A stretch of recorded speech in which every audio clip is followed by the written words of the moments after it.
আমরা আইতে আইতে কোথায় চলে গিয়ে বেঁচে যাচ্ছি, বিশ্বাস করি না। যেটা পান হয়ে গেছে মানে এটা আর আইতো না, এটা আলাদা করে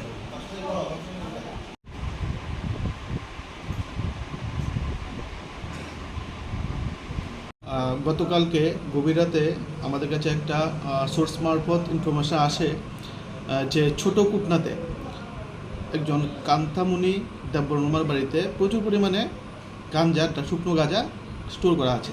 তো সেই অনুযায়ী আমরা আমাদের হেজামারা সিআরপিএফ এবং সিআইপিএসের যৌথ অভিযান আমরা চালাই ওই বাড়িতে, এবং বাড়িতে গিয়ে আমরা কান্তামণি দেববর্মাকে পাইনি, কিন্তু ওর বাড়িতে এক দুলন দেববর্মা বলে একজন লোক ছিল, আমরা ওকে পাই এবং ওর কাছ থেকে ওই ঘর থেকে আমরা প্রায় প্রচুর পরিমাণ আনুমানিক 280 কেজি শুকনো গাঁজা আমরা উদ্ধার করি। বাজার মূল্যটা কত হবে? এটার বাজার মূল্য আনুমানিক 22 থেকে 23 লক্ষ টাকা হবে। যাকে আপনারা আটক করেছেন উনি কান্তা কি হয়? আমরা যতটুকু খবর পেয়েছি কান্তামণি দেববর্মার মেয়ের জামাই দুলন দেববর্মা। আপনাদের সাথে 124 ব্যাটালিয়নের সিআরপিএফ ছিল? হ্যাঁ, আমরা 124 ব্যাটালিয়ন সিআরপিএফ আমাদের সাহায্য করেছি।